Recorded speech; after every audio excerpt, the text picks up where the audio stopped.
The holiday shopper is changing fast, but is your portfolio keeping up? This is Inside ETFs, and we're talking about holiday spending. The US shopping season kicked off with a bang. Black Friday sales climbed from a year earlier, but peek under the wrapping paper and the picture gets more complicated. Consumer confidence fell again in November, and a record number of shoppers are leaning on buy now, pay later debt just to get by. Retailers are slashing prices on everyday essentials, proof that consumers are hunting for gifts as well as bargains. So if wallets are tightening, should your portfolio follow suit? Let's ask Christian Magoon, CEO of Amplify ETFs. So Christian, affordability is the story of the season. Shoppers are stretching every dollar, but does that frugality start to bite retail sales and the retailers behind them? We have seen retailers and consumer discretionary stocks leg the S&P, with the S&P gaining about 17% this year. The broad-based retail sector spider, for example, has only gained about 7%. The bright spot continues to be online retail because they continue to outgrow brick and mortar, with the online retail ETF gaining about 13% this year. So better than traditional retail, but still lagging the S&P. And I think that really is due to kind of this cloud of uncertainty over consumer spending. Well, buy now, pay later looks like a holiday lifeline for many, but with debt piling up and state regulators circling, is this really a safe space for investors? I think investors need to be cautious here. The headline is consumer confidence isn't that good. When you dig into some of the numbers, however, you see that consumer liabilities as a percentage of assets are at relative lows over the last few years. So that's a good sign.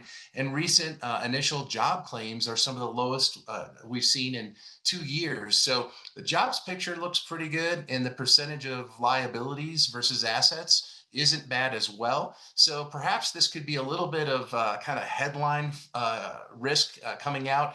However, I think we are seeing people use more buy now, pay later, and for weird things, even sandwiches in some cases. Not just big purchases. So that's cautionary. And I think you need to be aware of kind of how much exposure you have to your buy now, pay later names in your ETF or the funds you own. Well, you mentioned online sales, and Americans just spent a record $44 billion online during Cyber Week. So where's the smarter play? E-commerce names or the payment networks powering that spending? I think the real question is, looking forward, where's the opportunity? And there's definitely more of a value play, if you will, on these digital payment companies. Broad-based financials have done fairly well this year, and the outlier in terms of underperformance has been digital payment companies. When one wonders here in the US and abroad, as more legislation pushes digital payments, blockchain-based payments, some of these crypto payment networks, if that may be the theme to ride in 2026, given kind of where it's set up in 2025. So something to keep an eye on going into the new year. Well, merchants are keep hunting for cheaper alternatives to Visa and MasterCard, and now other banks are muscling into premium cards. Does that spell competition trouble for digital payment ETFs? I think when you look at kind of that space, you have to own something that continues to evolve. Most indexes continue to evolve and add new companies that utilize new technologies. And potentially eject the old school companies that aren't able to grow. So it's very important to watch the holdings in any of these ETFs and then see the underlying companies' technologies that they're using. Hopefully they're leaning into the future and not really just stuck in the past, because for sure this is something that's going to dramatically change in 2026. Well, AI shopping tools from Amazon and Google are getting smarter by the week. Will they turbocharge spending, or will partnerships with companies like OpenAI decide who wins the holiday retail battle? I think AI will affect that, and companies that embrace AI with content and partnerships should be better positioned than some of the other retailers that ignore it.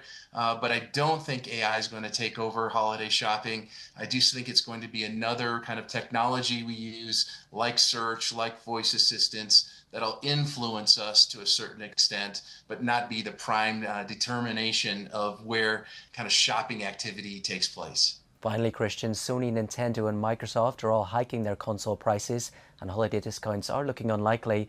Gaming is a holiday staple, though, but do these stubborn prices hit video game ETFs? I think video game ETFs are in a good position.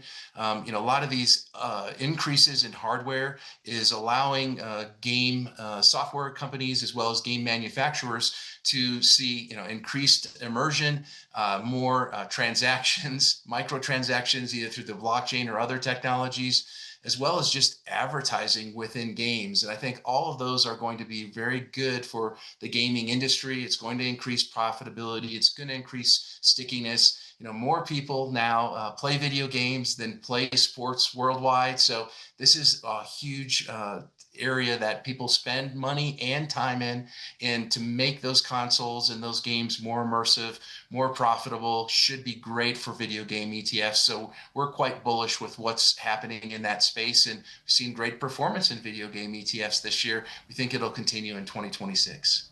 That was Christian Magoon from Amplify ETFs. Don't forget, you can watch more videos on Reuters.com.